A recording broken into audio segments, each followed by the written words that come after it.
What happens after we die? It's one of the most haunting, universal questions humanity has ever asked. And for thousands of years, every culture, every civilization has crafted its own extraordinary answers.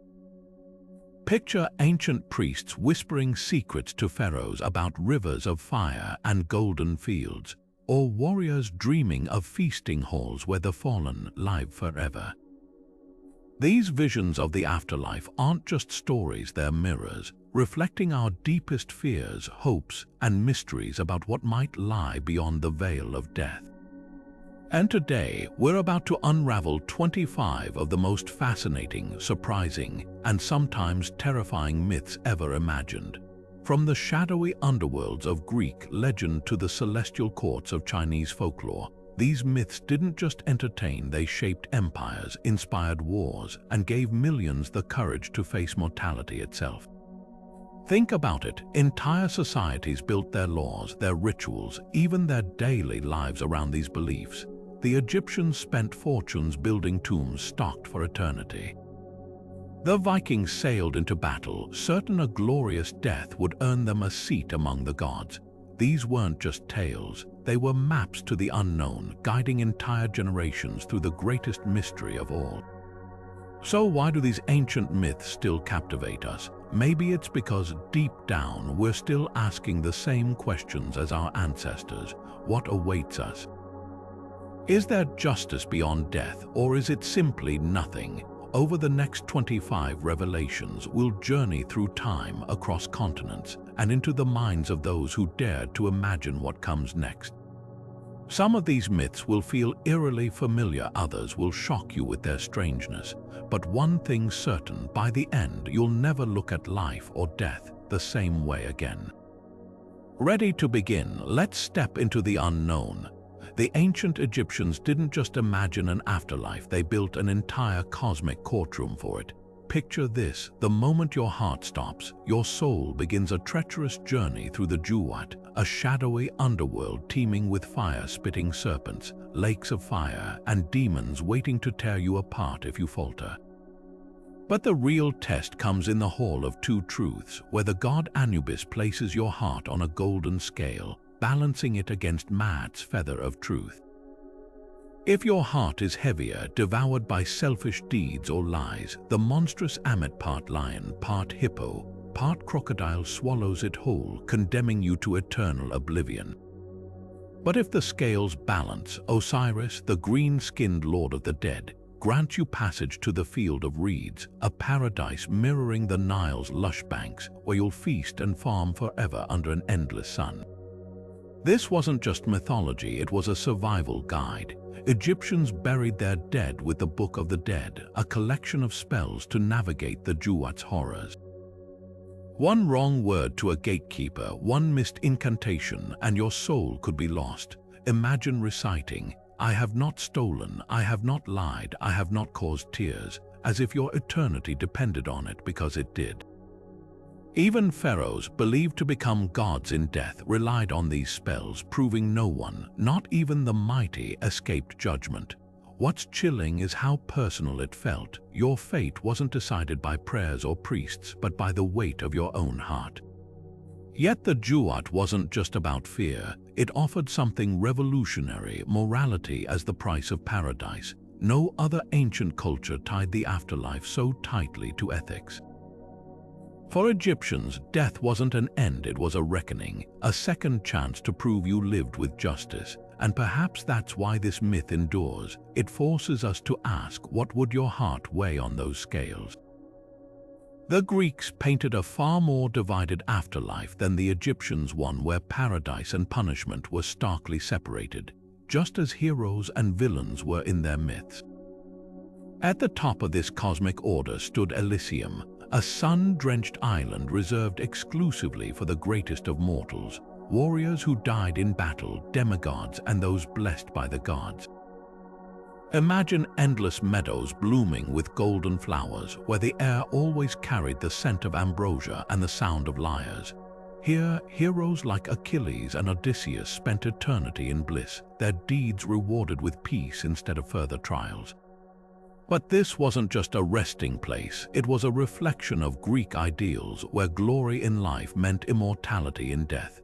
Yet for every soul basking in Elysium's light, there were countless others trapped in Tartarus, a chasm so deep even the gods shuddered to speak its name.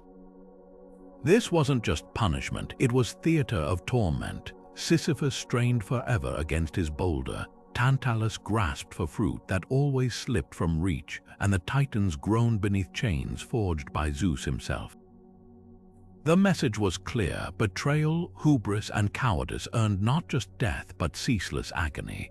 Between these extremes lay the asphodel meadows, a misty limbo for ordinary souls, those neither virtuous nor wicked. It's haunting how mundane it sounds, a grey, endless waiting room where shades drifted like smoke, remembering neither joy nor pain. But the Greeks reserved their most poetic terror for Orpheus's tale.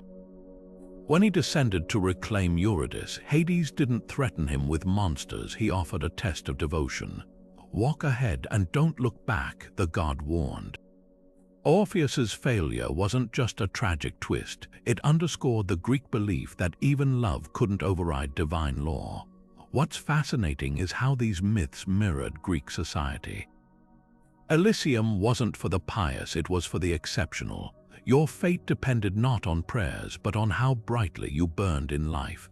Unlike the Egyptians' moral scales, Greek afterlives rewarded fame, strength, and favor from the gods. Even their middle-class afterlife asphodel felt like an afterthought, revealing a culture obsessed with extremes. And perhaps that's why these stories still resonate. They force us to ask, would you rather be remembered or be good? In the Greek cosmos, you rarely got both. For the Vikings, death wasn't an end, it was an audition.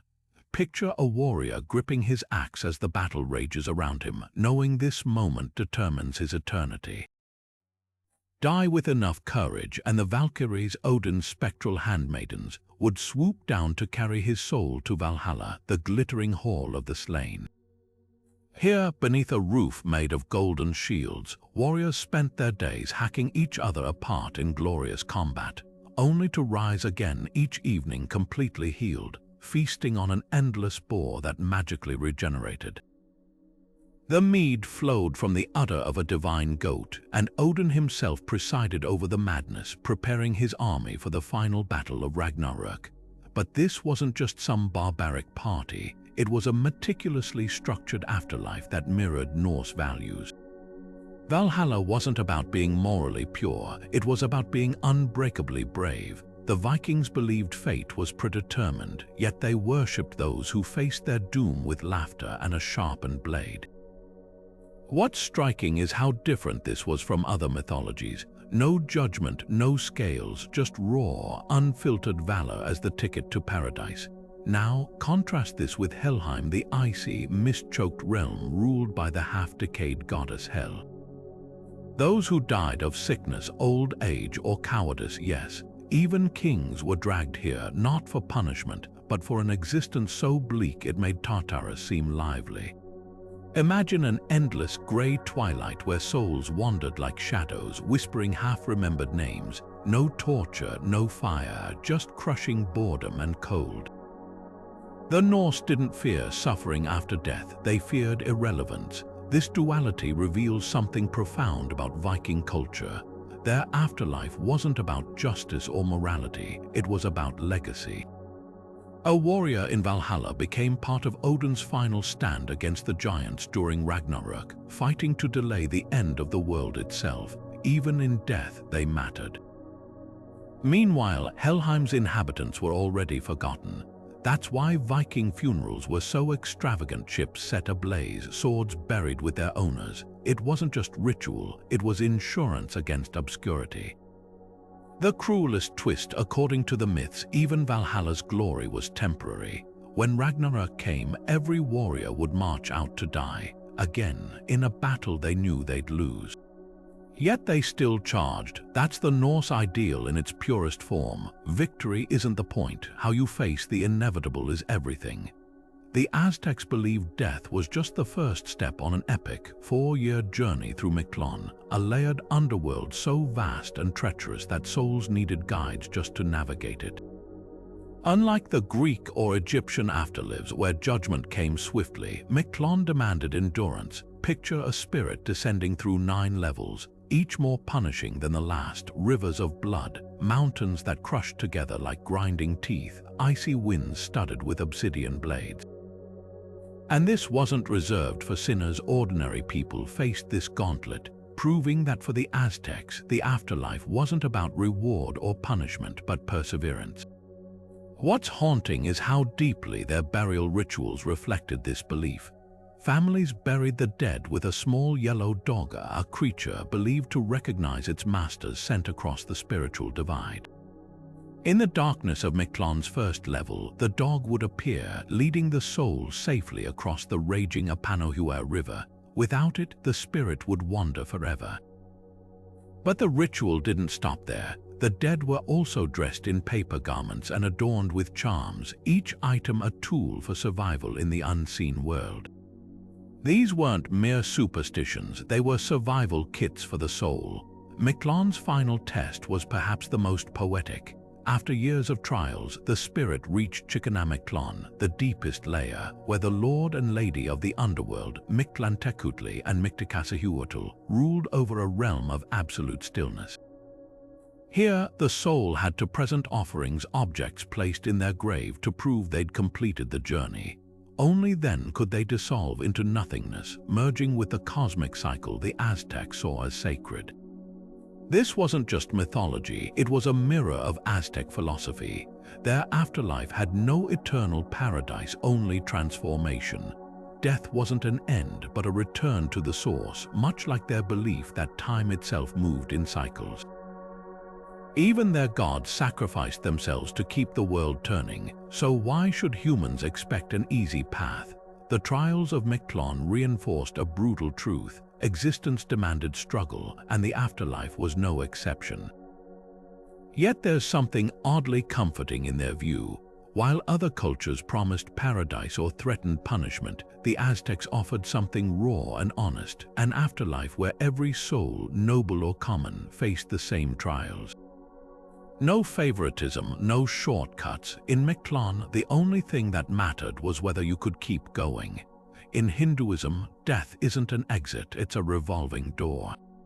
The concept of samsara, the endless cycle of rebirth, paints existence as a vast, intricate web where every soul journeys through countless lifetimes, each shaped by the weight of karma.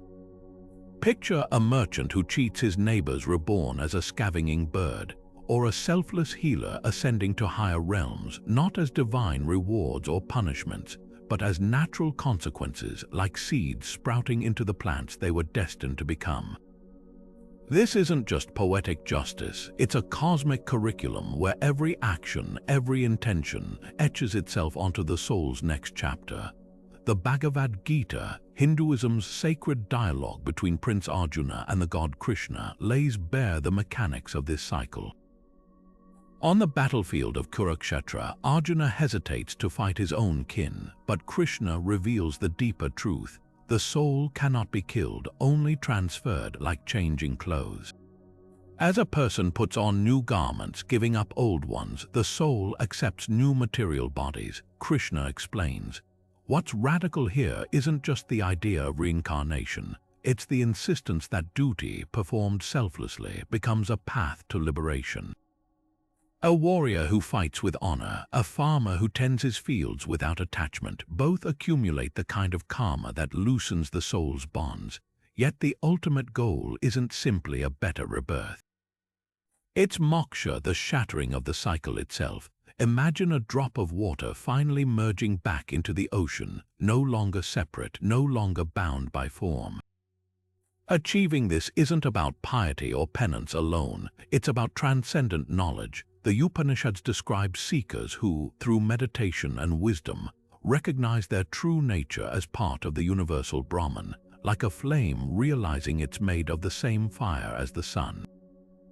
What's mesmerizing is how this system intertwines fate and free will.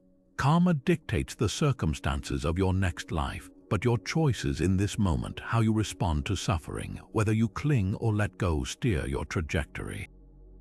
Even the gods are subject to this law, cycling through existences until they too attain enlightenment. No other afterlife myth demands such accountability, not just for what you do, but for how you see the world. The lesson is as practical as it is profound.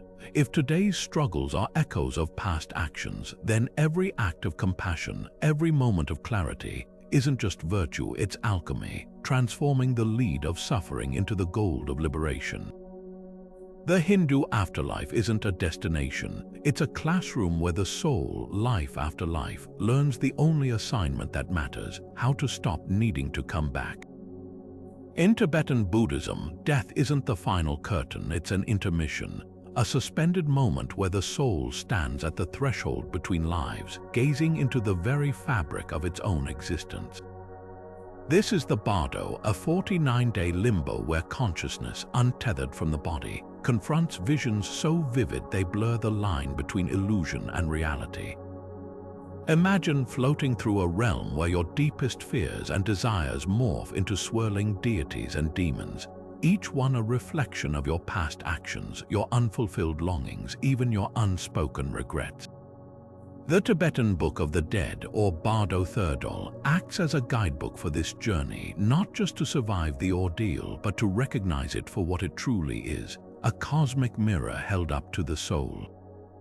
The first stage, the Chikhai Bardo, begins the instant the heart stops. Here, the mind is said to encounter the clear light of reality, a radiant, all-encompassing brilliance that's actually the true nature of the universe.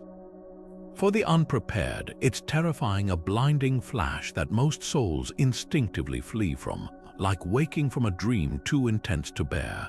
But those trained in meditation might recognize this light as their own pure awareness, merging with it instantly and bypassing further rebirth. It's the ultimate shortcut to enlightenment, yet few succeed because the pull of attachment to identity, to unfinished business, is too strong. What follows is the Churnyad Bardo, where the real trial begins. Over days that feel like eons, the mind projects deities both serene and wrathful. Peaceful figures like Avalokiteshvara, glowing with compassion, appear alongside monstrous beings adorned with skulls and engulfed in flames. But here's the twist: these aren't external judges, they're your own karma made visible. The love you withheld becomes a looming, hollow-eyed figure.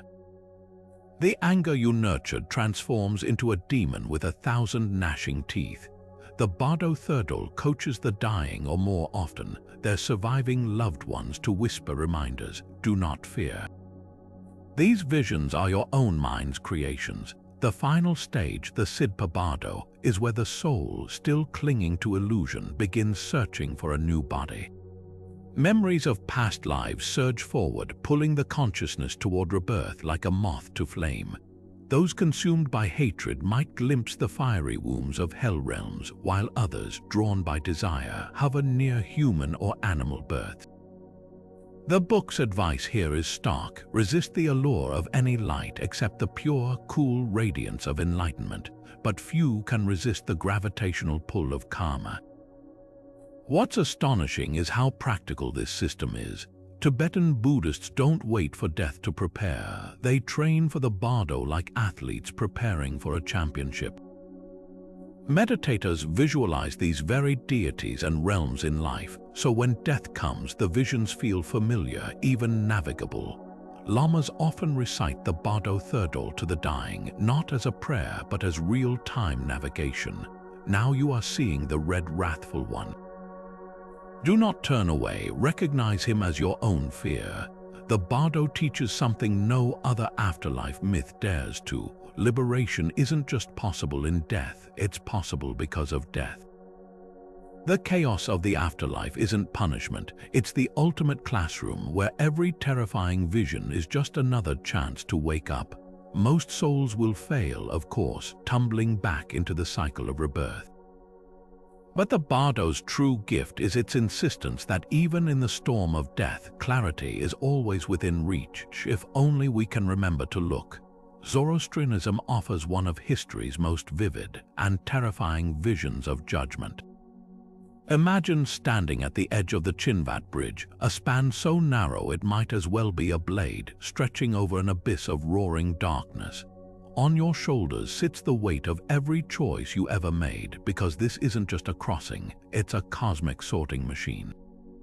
Your deeds, your words, even your thoughts have tipped an invisible scale, and now the bridge itself responds. If you lived with truth and light, the path widens beneath your feet, becoming a sunlit road leading to the house of song, where fragrant orchards and radiant beings await. But if deceit darkened your soul, the bridge narrows to a razor's edge until you slip screaming into the house of lies, a pit of suffocating shadows where demons whisper with the voices of your own regrets. This wasn't just mythology, it was theology with teeth. The Chinvat Bridge embodied Zoroaster's radical dualism, a world split between Ahura Mazda, the Lord of Light, and Angra Mainyu, the destructive spirit. Every human became a soldier in this battle, their daily choices shaping the universe's ultimate fate. Unlike the Egyptian weighing of hearts or the Greek hero's paradise, Zoroastrian judgment was democratic. No one escaped scrutiny, not kings, not priests, because salvation wasn't about status, it was about alignment. Did your life fuel the light or deepen the darkness? What's astonishing is how deeply this idea seeped into later traditions. The Abrahamic faiths, Judaism, Christianity, Islam, all inherited Zoroaster's stark duality. Think of the narrow path to heaven in the Sermon on the Mount, or Islam's Sirat Bridge, eerily similar to Chinvat, where the righteous cross swiftly while sinners plunge into fire. Even the concept of a final reckoning, where souls are divided like wheat from chaff, echoes Zoroaster's vision. The Persian prophet's afterlife didn't just judge individuals, it framed existence itself as a war between cosmic forces, a narrative that would shape half the world's religions. Yet there's a profound tenderness beneath the terror. Zoroastrians believed even the fallen weren't beyond redemption. After a purifying ordeal, some souls might eventually rise from darkness, suggesting no one was eternally damned, only delayed. The Chinvat Bridge wasn't just a threat, it was a reminder that every moment was a chance to tip the scales toward light. In a faith without monasteries or hermits, paradise wasn't earned through withdrawal, but through engagement, through planting trees, telling truths, and feeding the hungry. The afterlife wasn't a distant reward, it was the cumulative echo of how you walked the earth.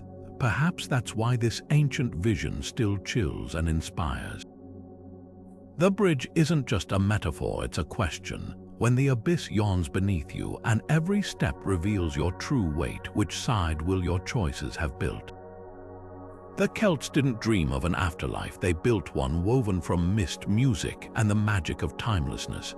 Tir na and Og, the land of youth, wasn't just a paradise, it was a rebellion against decay itself. Picture an island shrouded in perpetual twilight, where apple trees heavy with golden fruit bent over crystal-clear streams. Here, time didn't just slow, it stopped. Warriors who crossed the sea to this realm found their wounds healed, their strength unyielding, and every feast stretched into eternities of laughter and song. The legendary hero Oisin discovered this the hard way. After falling in love with Niamh of the golden hair, he rode with her to Tir na and Og on a white horse that galloped across the waves. What felt like 3 blissful years there turned out to be 3 centuries in the mortal world. When Oisin returned, his foot touched Irish soil, and the weight of all those lost years crumbled him to dust. The lesson, Tir na and Og, wasn't for mortals to keep. It was a glimpse of what eternity might feel like, beautiful but alien, a place where joy came at the cost of ever coming home. Yet for all its splendor, the Celts' new darkness had its own domain. Annwn, the Welsh underworld, lurked beneath hills and lakes, ruled by the enigmatic Aron, a king who rode a pale horse through its misty valleys.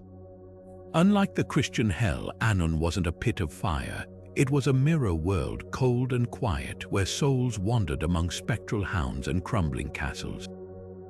Arthurian legends whispered of heroes like Will, who traded places with Aron for a year, learning that even the Lord of the Dead feared loneliness.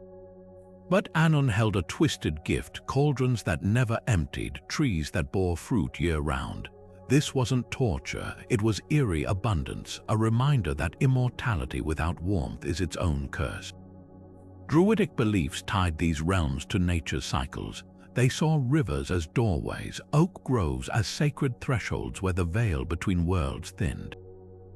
Samhain, the festival marking winter's approach, wasn't just about harvests, it was the night when spirits of the dead and the Shia, the fairy folk, slipped into our world. The Celts didn't fear ghosts, they honored them, leaving offerings at burial mounds believed to be portals to the otherworld. What's striking is how fluid their cosmology was. Tir and Og and Anon weren't just destinations, they were layers of existence, as real as the forest and as fleeting as morning fog. The brilliance of Celtic myth lies in its refusal to simplify.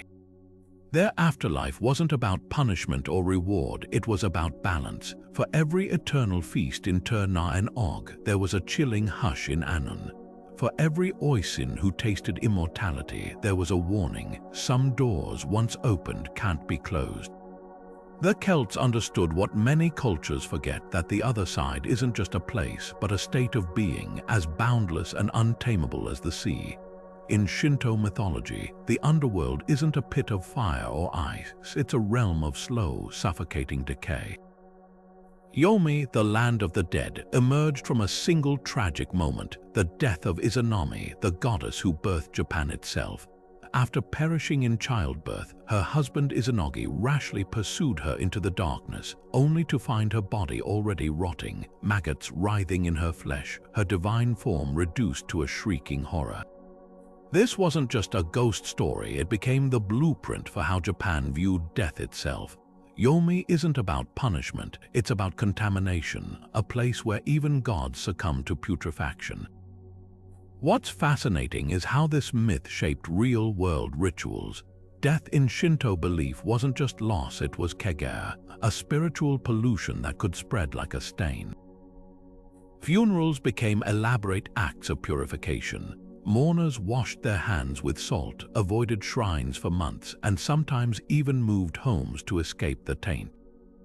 Yet paradoxically, the same ancestors feared for their decay in Yomi later transformed into protective kami, spirits worshipped at household altars.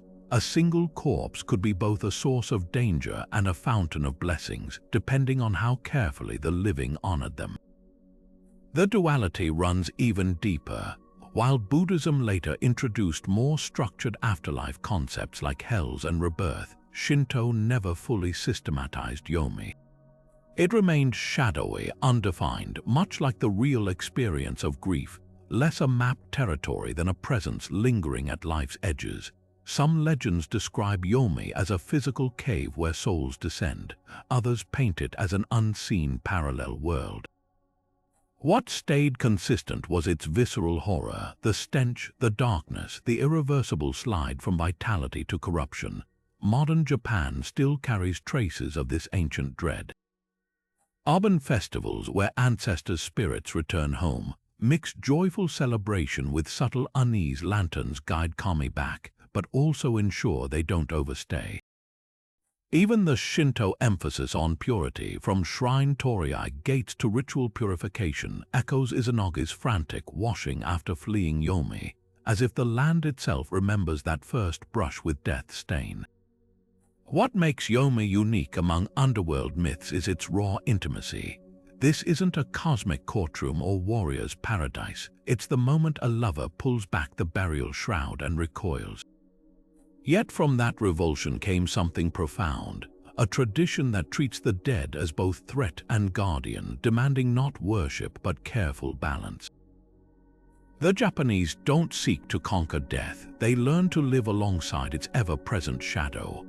The Mesopotamians called their underworld Ker, a word that didn't just mean land of the dead, but land of no return. And for good reason. Picture a cavernous, lightless wasteland where the air itself was thick with the dust of forgotten souls, where the dead, stripped of all vitality, crouched in silence, chewing on stale clay and drinking from puddles of stagnant water. This wasn't hellfire or punishment, it was something far more unsettling, an eternal, joyless monotony where even kings and heroes faded into shadows. No glorious feast, no divine reunions, just an endless existence as whispers in the dark. Nowhere is Ker's horror more vividly captured than in the myth of Ishtar's descent. The goddess of love and war, a figure of immense power, dared to challenge death itself by marching into Ker to retrieve her slain lover, Tammuz. But the underworld didn't fight her with monsters or traps, it broke her down piece by piece. At each of Ker's 7 gates, Ishtar was forced to surrender a divine emblem, her crown, her jewels, even the robes that embodied her identity. By the time she reached the throne of Ereshkigal, Queen of the Dead, Ishtar was naked, powerless, and paralyzed, a corpse hung on a hook like butchered meat.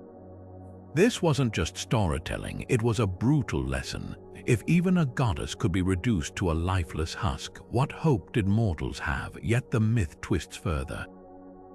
Ishtar's absence from the world above triggers catastrophe. Crops wither, animals cease to mate, and the earth itself begins to die. The gods, panicking, force Ereshkigal to revive Ishtar, but there's a catch. To escape Ker, someone must take her place. In the end, Tammuz is condemned to spend half the year in the underworld while his sister substitutes the other half, a cycle mirroring the withering and regrowth of seasons. What's striking is how Mesopotamians framed death not as moral reckoning, but as an unchangeable fact. The afterlife wasn't about reward or punishment, it was a democracy of despair. Gilgamesh, the legendary king who sought immortality, sums it up best after his friend Enkidu dies. You will never find the life you seek, for the gods kept eternal life for themselves and gave death to mankind. Ker wasn't designed to scare people into virtue, it was a reflection of their stark worldview. Life was fleeting, the gods were indifferent, and the best one could hope for was to be remembered, because even in Ker, being forgotten was the true final death. But here's the twist: for all its bleakness, Mesopotamians didn't surrender to despair. They built towering ziggurats, composed epic poetry, and buried their dead with tokens to ease their journey. Not because they believed it would change their fate, but because defiance, however small, was the only answer to a universe that offered none. In Ker, even dust eaters had names, and as long as someone spoke them, they weren't entirely gone. Medieval Christianity didn't just promise an afterlife, it painted it in fire and gold, crafting a cosmic battleground where every soul's fate hinged on choices made in the flicker of mortal life. Heaven wasn't merely a paradise, it was a symphony of perfect order, a realm where the saved basked in the blinding radiance of the beatific vision. God's direct presence, so overwhelming it dissolved all earthly longing into pure, wordless joy. Picture concentric circles of saints and angels, their ranks reflecting celestial hierarchy, from martyrs glowing like embers to seraphim spinning in endless adoration. This wasn't just theology, it was feudal society's ideal mirrored in eternity, where everyone knew their place and harmony reigned because every being wanted nothing more than to worship. But for those who strayed, hell was an engine of terror so precise it could make a doubter's blood freeze. Dante's Inferno didn't invent these nightmares, it crystallized them. His 9 circles of hell weren't random torments, they were grotesque reflections of the sins themselves. Gluttons wallowed in freezing slush, forced to swallow their own waste. Traitors like Judas gnawed eternally by Satan's 3 mouths, their bodies encased in ice up to their necks. The genius and horror of Dante's vision was its logic. Punishments weren't arbitrary, they fit, revealing the true nature of sin as self-inflicted deformity. A wrathful soul spent eternity tearing at others in a swamp, while the greedy rolled boulders in circles, their obsession with weight now literalized. This duality didn't just haunt sermons, it shaped empires. The church wielded hell as both threat and social glue.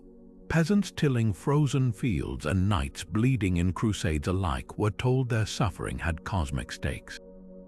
The Dies Irae, that chilling hymn of Judgment Day, thundered from cathedrals. The day of wrath, that day slash will dissolve the world in ashes. Artisans carved Last Judgment scenes above church doors, showing Christ separating souls like wheat from chaff, while frescoes depicted Helmuth swallowing the damned, their faces twisted in recognition too late. Fear of hell didn't just enforce morality, it maintained order. Tithes were paid, wars were blessed, and heresy was crushed, all under the shadow of eternity's scales. Yet within this brutal framework shimmered an unexpected hope: purgatory. Unlike the irreversible fates of heaven or hell, this middle realm offered a temporary furnace where souls could burn away their sins like dross from gold. Here, time became a mercy. A merchant who cheated neighbors might endure centuries of thirst, but eventually, he'd rise. This belief birthed chantries where monks sang endlessly for the dead, and indulgences were sold like tickets out of spiritual debt. The system was flawed, corrupt even, but its core idea was revolutionary. Salvation wasn't just for saints. With enough prayer, enough repentance, even the imperfect could be scrubbed clean. What's haunting is how these medieval visions still echo. Modern depictions of angels with harps or demons with pitchforks are watered-down remnants of this era's visceral imagination. But more profoundly, the idea that our choices ripple into eternity, that justice isn't just divine but deserved, still lingers in the collective psyche. The Middle Ages didn't just fear hell, they believed in it so thoroughly that their art, laws, and wars were shaped by its shadow. And perhaps that's the true power of an afterlife myth, not just to comfort or terrify, but to make mortals ask, what would I risk forever to keep or to lose? In Islam, the afterlife isn't just a destination, it's a meticulously measured equation of deeds turned tangible. Jannah, the gardens of paradise, unfold in the Quran like a sensory masterpiece. Rivers of milk untouched by bitterness, honey purified of all sting, and fruits so ripe they bow within reach of the blessed. But this isn't just luxury, it's symbolism in its purest form. Every grape, every cushion reflects the sweetness of a life lived in submission to the divine. The faithful don't just stroll here, they recline on embroidered thrones, dressed in silk so fine it's described as liquid pearl, while angels whisper, "Eat and drink with joy for what you used to do." Even time bends in Jannah. A single moment there carries the weight of a lifetime's righteousness, a stark contrast to the fleeting temptations of the mortal world. Yet for every verse describing paradise's bliss, the Quran paints Jahannam's horrors with equally startling clarity. Imagine 7 layers of hell, each deeper and more agonizing than the last. The uppermost level, reserved for hypocrites, burns with a fire just hot enough to melt skin like wax. But descend further, and the torment escalates. Chains that constrict with the weight of betrayal, boiling water that fills bellies only to sear them anew, and a tree whose fruit is made of molten brass, tearing the guts of those starving enough to reach for it. What's chilling isn't just the imagery, it's the precision. Sinners aren't merely punished, they're confronted with the physical manifestations of their own choices. The miser who hoarded wealth now has coins branded into his flesh. The slanderer gargles pus from the wounds her words inflicted. This isn't arbitrary cruelty, it's justice distilled to its purest, most undeniable form. The pivotal moment comes at the Surat Bridge, a path thinner than a hair and sharper than a sword, stretched over Jahannam's chasm. Every soul must cross it, and their footing depends entirely on the balance of their deed. The righteous glide across like lightning, their lightness a testament to charity, honesty, and prayer. But the wicked, their steps falter, their burdens drag, until the bridge becomes a blade that sends them plunging into the abyss. The symbolism is thunderous. Salvation isn't about divine whims or last-minute repentance. It's about the cumulative weight of how you walked through life, measured with scales so sensitive they register the harm of a single unkind word. What's striking is how Islam's afterlife mirrors its earthly ethics. The Quran doesn't just threaten or entice, it codifies.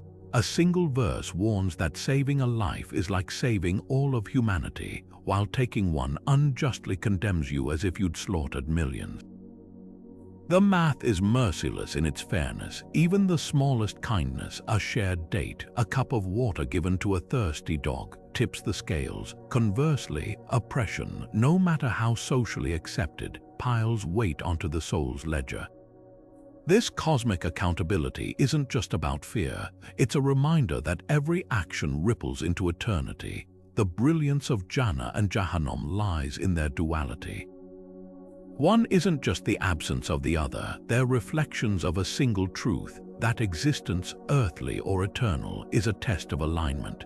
The gardens and the fire aren't endpoints, they're unveilings, revealing what was already etched into the soul by choice after choice. And perhaps that's why these visions endure. They don't just promise justice, they demand you ask, what have my hands already built? For the Aboriginal peoples of Australia, death wasn't the end. It was a return to the dreamtime, the eternal realm where ancestral spirits still walk the land they shaped. Picture a world where every mountain, river, and tree pulses with the memory of creation, where the boundary between past and present dissolves into a single, unbroken story. This isn't just mythology, it's a living map woven into the very earth. The rainbow serpent didn't just carve valleys in some distant age, it still slithers through the cracks of reality, its movements echoing in the monsoon rains and the shudder of desert winds. To step onto sacred ground is to step into the dreamtime itself, where the ancestors are neither gone nor distant, but vibrantly, tangibly present. Central to this belief are the songline's invisible pathways crisscrossing the continent, each one a lyrical roadmap to the afterlife. These aren't mere trails, they're living encyclopedias sung into existence over millennia. A skilled elder could navigate hundreds of miles by repeating the precise sequence of verses tied to landmarks. A rock that marks the spot where the emu ancestor laid her eggs, a waterhole where the honey ant spirit first taught humans to dig. But songlines weren't just for the living. When a person died, their spirit would retrace these melodic routes, guided by the rhythms of the ancestors until they reached the spirit world. To sing the song was to walk the path, and to walk the path was to keep the dreamtime alive. What's breathtaking is how these traditions defy linear time.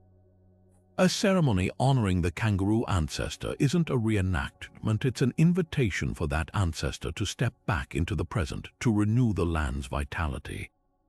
When Aboriginal communities perform burial rites, they aren't just saying goodbye, they're weaving the deceased back into the dreamtime's tapestry, ensuring their spirit joins the eternal dance of creation.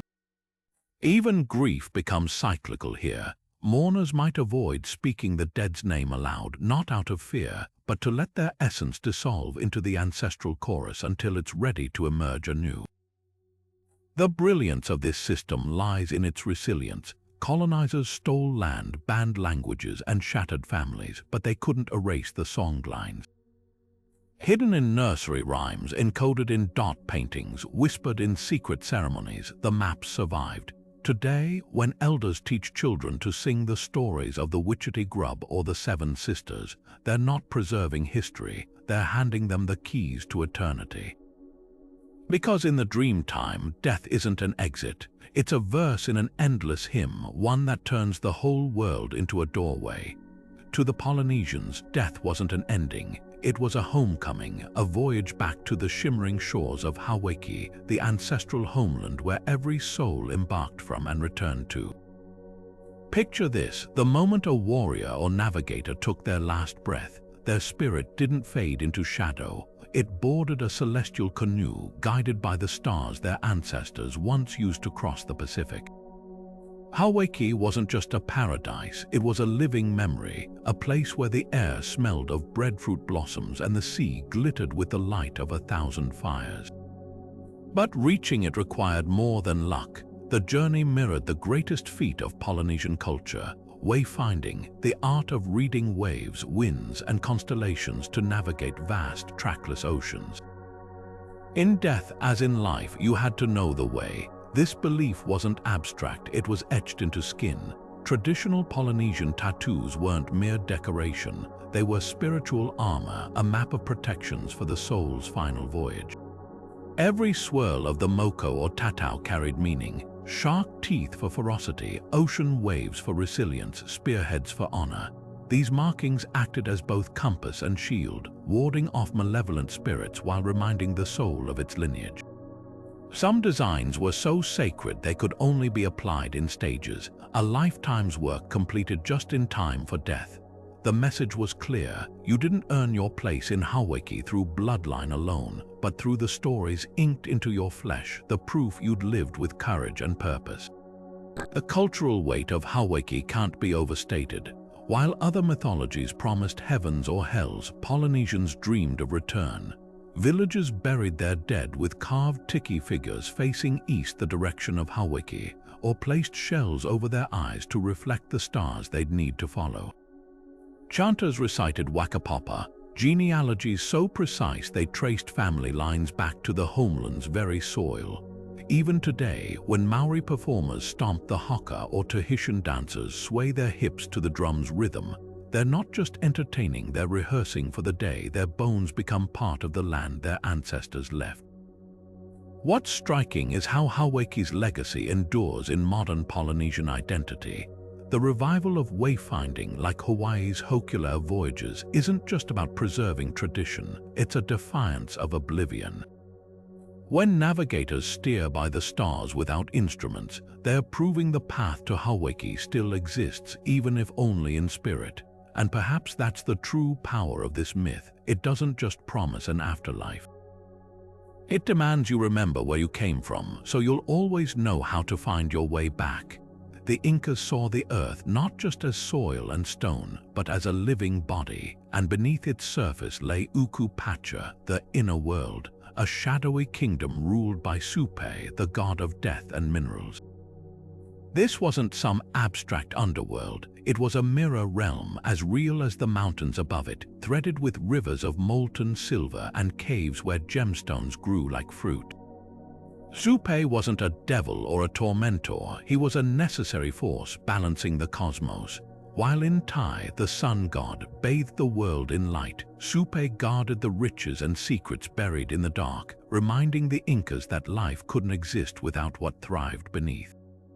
But Uku Pacha's true power lay in its connection to the ancestors. The Incas didn't bury their dead, they transformed them into malquis, mummy bundles preserved with meticulous care. These weren't corpses, they were conduits, wrapped in layers of fine textiles, their faces masked with gold. The malquis sat upright in sacred caves or royal palaces, their hollow eye sockets still watching over the living. Families brought them to feasts, propped them up at ceremonies, even fed them chicha, the sacred corn beer poured into their mouths through straws. To outsiders, this might seem macabre, but to the Incas, it was agriculture of the soul. Just as they terraced mountains to grow crops, they nurtured their ancestors to keep the universe fertile. The rituals had a terrifying precision. If a malqui was neglected, the consequences rippled through the world. Crops failed, earthquakes split the earth, plagues spread like shadows. This wasn't superstition, it was ecology. The ancestors were the roots of the Inca world tree, and without their presence, the canopy of the living would wither. Priests spoke to the malquis as casually as farmers discussing the weather, asking their advice on wars, harvests, even royal marriages. When the Spanish conquistadors burned these mummies as idolatry, they weren't just destroying bodies. They were severing a lifeline between worlds, an act the Incas considered as catastrophic as damming a river at its source. What's haunting is how tangible Uku Pacha felt. Mines weren't just pits, they were portals. Miners whispered prayers to Supe before extracting silver, leaving offerings of coca leaves to appease him. The earth's veins, ores, springs, even the roots of the sacred potato were his domain, and to take without gratitude was to invite collapse. Modern Peru still bears traces of this belief. In the Andes, some villagers talk of the Pistacos, pale-skinned creatures who steal fat from the living. a folkloric echo of colonial exploitation reframed through Inca cosmology. The mineshafts that once fed an empire now swallow towns in landslides, as if Supe, long disrespected, is reclaiming what was his. The genius of Inca spirituality was its refusal to separate life, death, and geology. Uku Pacha wasn't a distant hell, it was the basement of existence, the cellar where the seeds of the next world waited. And the Malquis, they were the gardeners, their dried fingers still tangled in the roots of the present, their hunger a reminder, to forget where you come from is to starve what's yet to grow. The Slavs envisioned the afterlife as a twilight realm of perpetual dampness and fog, a place called Nav, where spirits wandered like echoes through endless marshes and skeletal birch groves. This wasn't a hell of fire or ice, but of eerie stagnation, where the dead lingered in a half-existence unless the living intervened. Proper burial rites were the only lifeline, a body laid to rest with coins over its eyes, a clay pot of food at its feet, and a ritual wail from mourners to carve a path through Nav's mist. Neglect these customs and the deceased might return as a Navj, a ravenous ghost with hollow eyes, drifting into villages to siphon the breath of sleeping children. The fear wasn't just supernatural, it was communal. A single unquiet soul could blight crops, sour milk, or summon plagues, binding the fate of the living and the dead in an unbreakable knot. Yet beyond Nav's gloom lay Vairaj, a paradise guarded by celestial birds so vast their wings blotted out the sun. To reach it, souls had to follow the Milky Way, known as the Bird's Road, where storks and falcons guided them through a gate woven from golden branches. Vairaj wasn't a place of idle bliss, it pulsed with the vitality of an eternal spring. Honey dripped from oak trees, rivers ran with mead, and ancestors dwelled in sunlit meadows, their laughter carried on winds that never chilled. But here's the twist, Vairaj wasn't reserved for heroes or saints. Even the humblest farmer could ascend if their kin performed the cupola night rituals. Each summer solstice, villages lit bonfires so tall they licked the stars, their smoke weaving a ladder for spirits to climb. Maidens braided flower crowns and set them afloat on rivers, each blossom a beacon for wandering souls. The most daring leaped over flames, a test of purity believed to burn away sins that might tether the dead to Nav. These weren't just festivals, they were cosmic maintenance, a way to rebalance the worlds. Fail to light the fires, neglect the songs, and the veil between Nav and the living world thinned, letting hunger and decay seep into the fields. The duality of Slavic belief reveals a profound truth. Their afterlife wasn't about individual morality, but collective responsibility. A soul's fate hinged on the vigilance of those left behind. Unlike the solitary judgments of Egypt or Greece, where a heart's weight or a god's whim decided eternity, the Slavs' new paradise was a family project. Tend the graves, sing the old songs, keep the fires burning, or risk losing your loved ones twice, first to death, then to the mist. The Yoruba people saw the afterlife not as one path, but two, a fork in the cosmic road where every soul's journey split based on the weight of their character. Oranrera, the good heaven, welcomed those who lived with integrity, its golden streets pulsing with the rhythm of ancestral drums. Here, the righteous reunited with forebears in a realm of endless festivals, where the air smelled of palm wine and the first rains of the planting season. But for the cruel, the selfish, the betrayers of trust, there was Oranapadi, the heaven of broken pots, a shattered reflection of paradise where joy crumbled like dry clay. Souls wandered this wasteland in eternal hunger, choking on the dust of their own misdeeds, their voices too hoarse to call for forgiveness.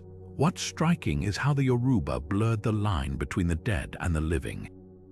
Ancestors weren't distant ghosts, they were active participants in daily life, returning through the Egungun masquerades, dancers shrouded in elaborate, multi-layered costumes that rippled like living tapestries.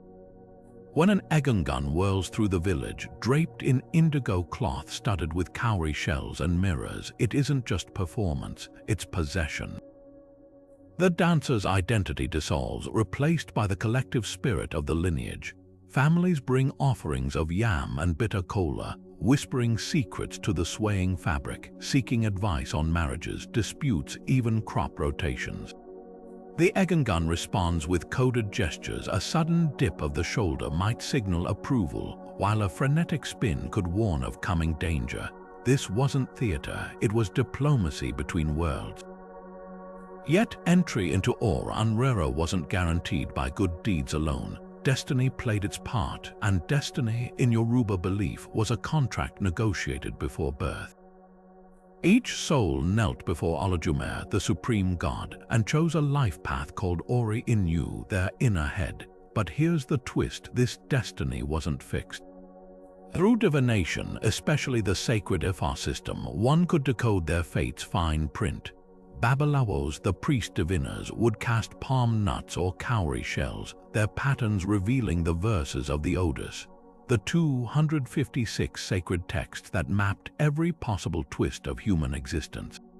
A client might learn their Ori destined them for prosperity, but only if they avoided the crossroads at the new moon, or that their temper, left unchecked, would steer them toward Oran Apadi's gates.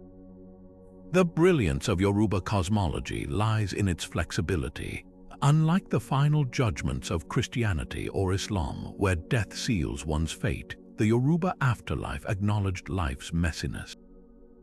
A person might stumble, but through rituals like the Igbo sacrifice, offering a goat or a bundle of herbs at the diviner's instruction, they could recalibrate their path. Even in Oran Apadi, hope flickered. Families could commission posthumous rituals to cool a wicked ancestor's spirit, pouring libations or performing dances to mend their fractured destiny. The dead weren't lost, they were works in progress. Perhaps that's why these traditions endure.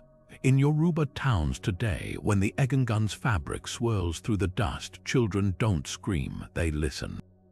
Because the afterlife isn't some distant reward or punishment. It's a conversation, one that never really ends. In Chinese mythology, the underworld isn't a single realm of torment. It's a sprawling bureaucratic nightmare, a labyrinth of 18 meticulously organized hells known as Diyu. Imagine a vast, shadowy courthouse where souls are processed with the cold efficiency of a dynasty-era magistrate, their sins catalogued and punishments assigned like tax records. At the center of this judicial web sits Yanluo Wang, the stern king of hell, flanked by scribes who unfurl scrolls detailing every lie, every stolen coin, every betrayal from the moment of birth. This isn't just punishment, it's cosmic bureaucracy at its most brutal, where justice is doled out with the precision of a silk merchant's scales. The first level of Diyu sets the tone. Souls who wasted food in life are force-fed molten gold, while those who abused power are crushed under giant stone slabs carved with the names of their victims. But the deeper you descend, the more inventive the torments become.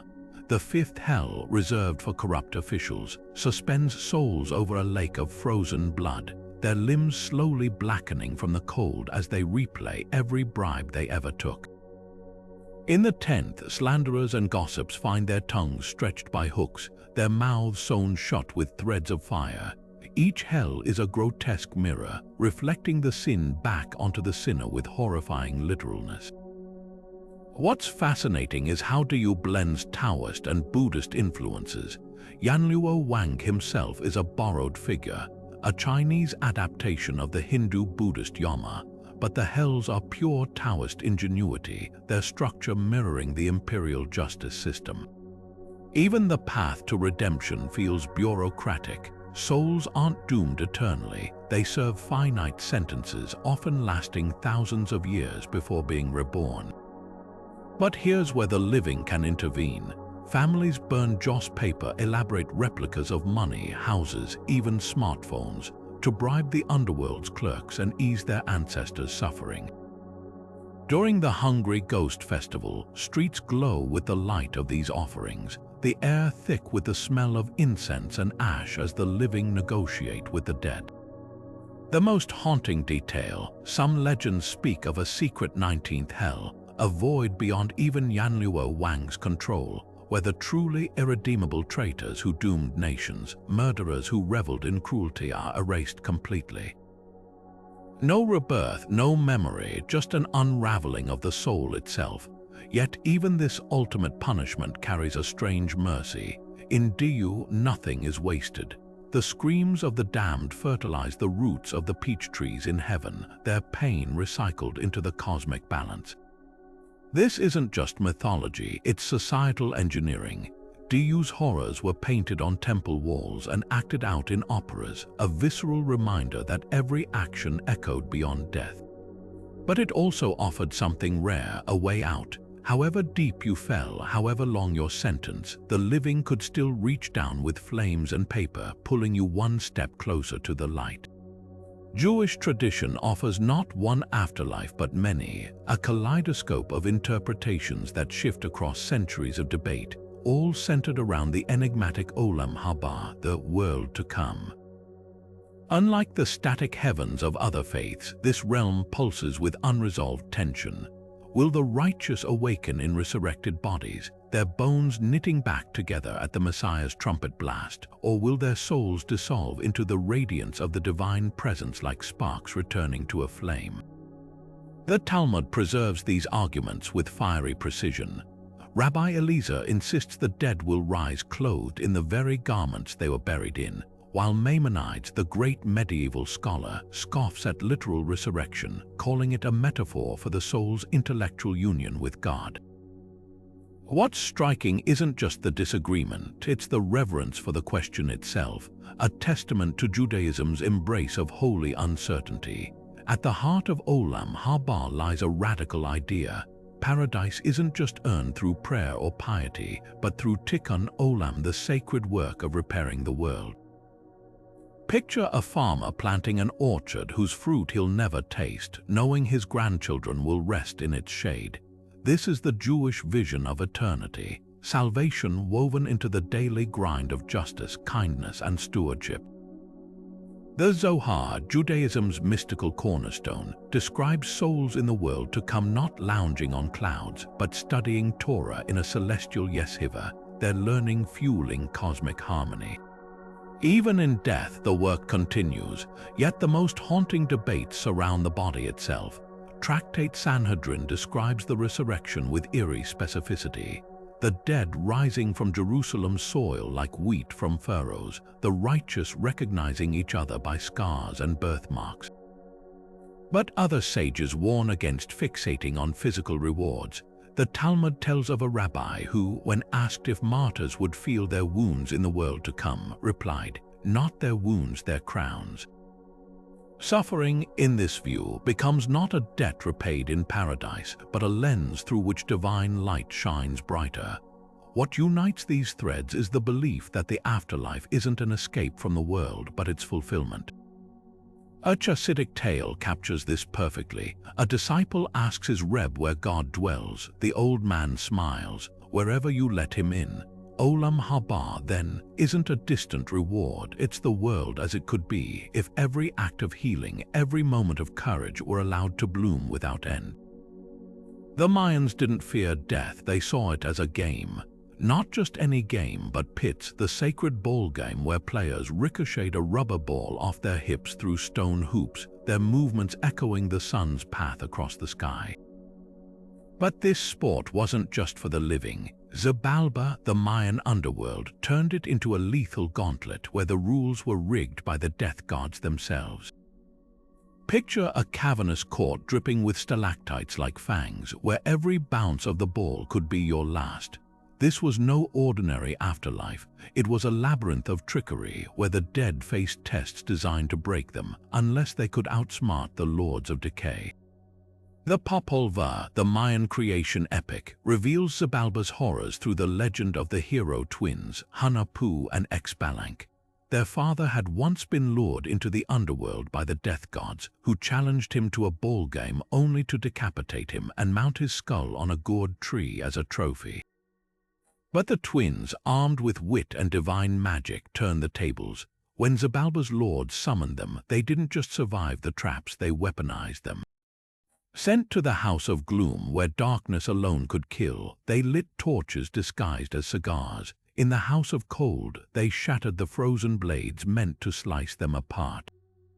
And in the deadliest trial of all, the ballgame itself, they let the gods win, only to reveal their victory was part of the twins' plan all along.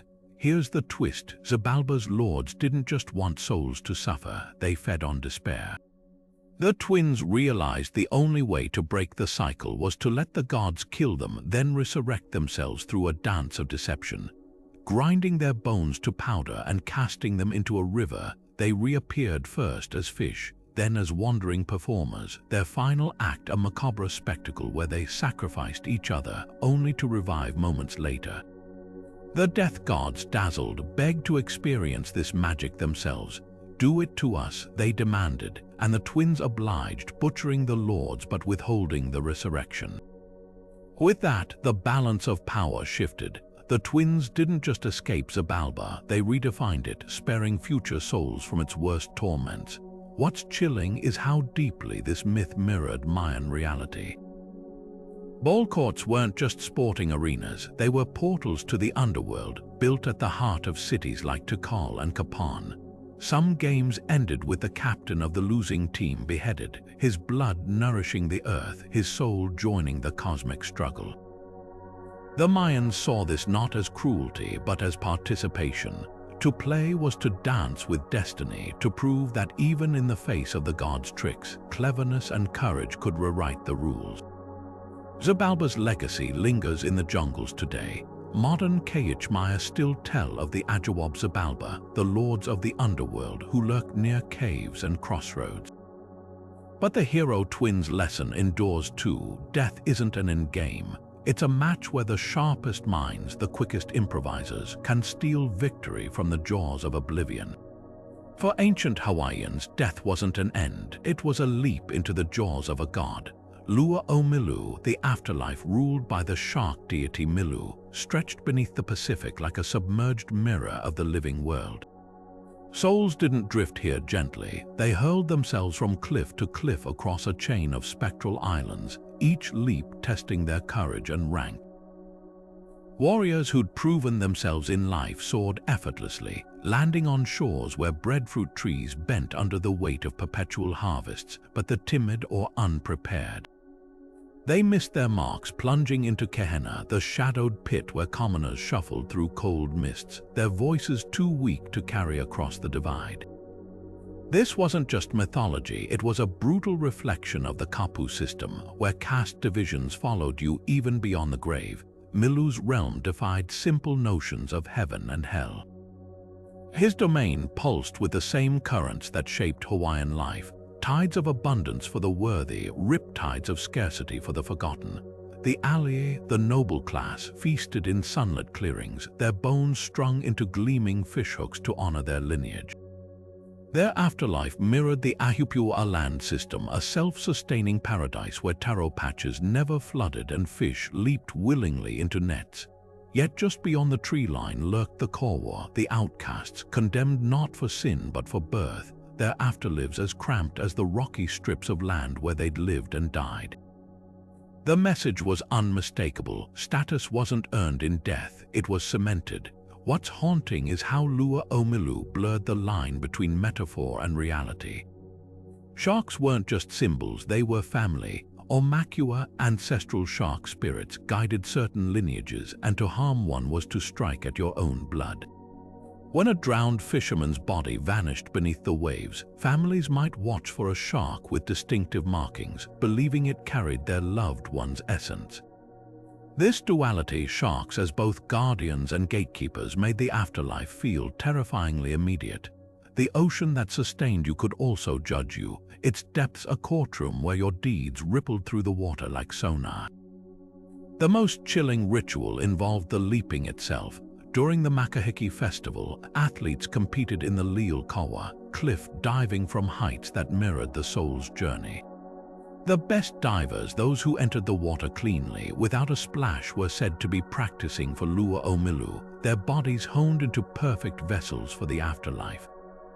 But the terrified, the ones who flailed mid-air, their failures weren't just embarrassing, they were omens. The crowd's murmurs carried a grim implication. This one won't make it far when Milu calls. Yet even in this rigid system, cracks of hope appeared. Some legends tell of commoners who, through sheer audacity, caught the currents meant for nobles, riding them to unexpected paradises. Others whisper of Milu's moments of mercy, how he might spare a soul who showed kindness to a shark or shared their last fish with a stranger, because in the end, Lua o Milu wasn't just about division. It was a reminder that the ocean, like life, was unpredictable, and sometimes, just sometimes, the tide could turn in your favor. For the Gnostics, salvation wasn't about repentance, it was about remembering. Hidden beneath layers of forgotten truth, they believed, lay the pleroma, the fullness, a realm of pure divine light where the soul, once awakened, could finally escape the prison of the material world. Picture this, the universe as a vast, elaborate trap crafted not by a benevolent god, but by a bumbling demiurge, a lesser deity who mistook his own creation for the ultimate reality. Humanity, in this view, wasn't fallen, it was drugged, lulled into ignorance by the illusions of flesh and time. The secret to freedom, gnosis, not faith or obedience, but a bolt of transcendent knowledge, a sudden realization that you were never truly of this world to begin with. The Gospel of Judas, that infamous Coptic text buried for centuries, lays it bare. When Jesus laughs at his disciples for praying over their bread, it's not mockery, it's pity. They're trapped in the delusion that rituals matter, that the demiurge's world has rules worth following. But Judas, the one who understands, is given the real truth. The material body is a cage, and the only way out is to see through the lie. Look beyond the flesh, Jesus tells him, and you will see the luminous being you were before time began. This wasn't heresy to the Gnostics, it was the ultimate liberation. Sin wasn't the problem, ignorance was. Every rebirth, every cycle of suffering was just another turn in the wheel of delusion. What's radical about the pleroma is how it flips traditional salvation on its head. While mainstream Christianity offered forgiveness through the cross, Gnosticism offered an awakening through hidden knowledge. Think of it like Neo in the Matrix, the moment he swallows the red pill and sees the code beneath reality. The trimorphic protonoia, another Gnostic text, describes the soul's journey like a sleeper stirring from a dream. I am the thought that dwells in the light. I am the invisible one within the all. The goal wasn't to be saved, but to realize you were never lost, yet this path was fraught with danger. The demiurge and his archons, cosmic jailers disguised as angels and planetary rulers, worked to keep souls distracted. Wealth, power, even religious dogma were tools to reinforce the illusion. Only the elect, those who glimpsed the spark within, could navigate the labyrinth. The Hymn of the Pearl, a Gnostic allegory, tells of a prince sent to retrieve a jewel from a serpent's lair in Egypt, a symbol for the material world. Over time, he forgets his mission, seduced by the food and customs of the land, until a letter from his true parents jolts his memory. The pearl, his own divine nature. The brilliance of Gnosticism lies in its audacity. It didn't just promise paradise, it declared you were already divine if only you'd remember. The pleroma wasn't somewhere to reach, it was the truth behind the veil, waiting to be recognized. And perhaps that's why these texts were buried, why the demiurge's servants worked so hard to silence them. Because nothing threatens a prison more than the realization it was never locked to begin with. The Finns didn't bury their dead, they sailed them into silence. Tuonla, their underworld, wasn't a pit of fire or a golden hall, but a drowned realm of endless dusk, where the black river Manala coiled like a sleeping serpent between shores of grey reeds. To enter, souls had to cross those waters not by paddling, but by surrendering to the current, letting it pull them deeper into a land where even the wind made no sound. And waiting at the river's edge stood Laviata, the maiden of Tuonla, a figure so shrouded in mystery that even her face was rarely described. Some legends painted her as a sorrowful gatekeeper, her tears salting the river. Others whispered she was death itself, her touch as cold as midwinter lakes. One thing was certain: she demanded respect. A single careless word, a single laugh echoing across those waters, and the entire crossing could unravel, the soul cast back to the living world as a shrieking wraith. Shamans dared this journey not for glory but out of necessity. When sickness stole a person's soul, when their breath grew shallow and their eyes dimmed, it was believed to have strayed into Chuonla.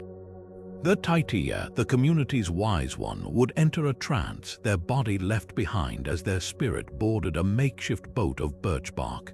The rituals were precise. No iron could touch the vessel iron repelled spirits, and the shaman had to fast for days, purifying themselves for the confrontation with Lavietta. The Kalevala, Finland's epic poem, recounts the hero Vainamarainen's attempt to cross Manala. He survives not by force but by wit, singing a spell so beautiful it lulls the river's dangers to sleep. Most shamans weren't so lucky. Many who returned spoke of hearing their own names hissed from the reeds, of feeling Laviatta's breath on their necks as they searched for the lost soul among Chuonla's shades. Why was laughter forbidden? Because Chuonla thrived on stillness. Laughter to the Finns wasn't just sound, it was life, a crackling fire in the darkness. To bring it into death's realm was to mock the balance between worlds. Even grieving families kept their sobs hushed during funerals, burying their loved ones with karsiko, trees carved with cryptic symbols to guide and quiet the dead. A single chuckle could wake something in Chuonla's depths, something older than Lavietta, something that didn't belong in the land of the living. What's haunting is how Chuonla mirrors Finland's landscape, the frozen lakes, the forests where light never quite reaches the ground. This wasn't hell or paradise, it was an echo of the North's own hushed beauty, a place where souls didn't scream or sing, but simply existed like stones sinking slowly into peat. And perhaps that's the true lesson of Chuonla. Sometimes the afterlife isn't about reward or punishment. Sometimes it's just the deepest quiet you've ever known. The Inuit didn't imagine their underworld as fiery or shadowy. They built it beneath the crushing weight of the sea itself. Adlavan, the realm of the dead, lay on the ocean floor, a frozen wasteland ruled by Sedna, the one-eyed goddess whose fury could starve entire villages with a flick of her skeletal fingers. Here, souls who'd broken taboos, hunters who wasted meat, children who mocked elders, endured a year of purification, pinned beneath icebergs while Sedna's sea creatures gnawed at their frozen limbs. But this wasn't just punishment, it was ecology written into myth. The Inuit understood that survival in the Arctic demanded perfect balance, and Adlavan was the ultimate consequence for those who disrupted it. Sedna's origin story mirrors this brutal harmony. Once a mortal woman, she was thrown into the sea by her own father after a storm threatened his boat. As she clung to the kayak's edge, he hacked off her fingers one by one until she sank, her severed digits transforming into seals, walruses, and whales, the very creatures that would sustain her people. Now, as goddess of the deep, Sedna's tangled hair became the seaweed trapping souls, her wrath a force as unpredictable as the ice itself. When hunters failed to find game, shamans embarked on a perilous spirit journey, descending through cracks in the ice to comb Sedna's hair, soothing her with songs and promises of better behavior. Only then would she release the animals, allowing the hunt to begin anew. The stakes couldn't have been higher. A single broken taboo, say, sewing caribou skins during whale season, could offend Sedna, triggering a famine. Whale hunts weren't just physical feats, they were spiritual negotiations. Before harpoons flew, hunters whispered apologies to the animal's spirit, offering it fresh water to drink in Adlavan. A successful hunt meant the whale consented to be taken, its soul returning to Sedna to be reborn. But waste its meat or leave bones to rot, that breached the contract, dooming the hunter's soul to claw at icy walls while their family starved above. What's haunting is how Adlavan's lessons echo today. As Arctic ice thins and species vanish, Sedna's warnings feel prophetic. The Inuit didn't just fear the goddess, they respected her as the embodiment of nature's reciprocity. Modern climate scientists might frame it as ecosystem collapse, but the principle remains the same. Disrespect the balance, and the world below will remind you, one way or another, that survival has always been a pact between the living, the dead, and the depths. The Bardo, or Tibetan Book of the Dead, was written over 1,000 years ago, but its vision of the afterlife feels startlingly modern. Today, as scientists study near-death experiences and Hollywood blockbusters borrow its imagery, this ancient text has become a bridge between spirituality and neuroscience. Take the phenomenon of the Life Review, where near-death survivors describe seeing their entire existence flash before them in vivid detail. The Bardo predicted this centuries ago, warning that in the Chernyid Bardo, the deceased would face visions of their past actions, not as judgment but as mirrors of their own karma. When researchers at the University of Virginia documented cases of cardiac arrest patients recalling precise events from their lives, including moments they couldn't have consciously remembered, it echoed the Tibetan belief that death unveils hidden layers of consciousness. Hollywood can't resist the Bardo's cinematic potential. Films like Enter the Void and Doctor Strange directly reference its psychedelic landscapes, with swirling mandalas and shifting realities that mirror the text's descriptions of the afterlife's illusory nature. Even the Marvel Cinematic Universe's depiction of the ancestral plane in Black Panther borrows from Bardo teachings. T'Challa doesn't just meet his father in the afterlife. He confronts the unresolved tensions of his lineage, much like a soul navigating the Sidpa Bardo's gravitational pull toward rebirth. These adaptations often miss the text's deeper message that the afterlife isn't a place, but a state of awareness, yet they prove its imagery resonates with our deepest existential questions. Scientists, meanwhile, are probing the Bardo's claims about consciousness. The Swiss neurologist Olaf Blank's experiments with out-of-body experiences using electrodes to disrupt the brain's temporoparietal junction suggest that what Tibetan Buddhists call the astral body might be a neurological illusion. Yet studies on meditation adepts, like those conducted at the University of Wisconsin, reveal something astonishing. Monks trained in Bardo visualization show brainwave patterns during meditation that mimic the near-death experiences of untrained subjects. It's as if centuries of spiritual practice have hacked the brain's hardware to access what the text calls the clear light, a unified field of awareness beyond individual identity. What makes the Bardo so enduring is its refusal to separate science from spirituality.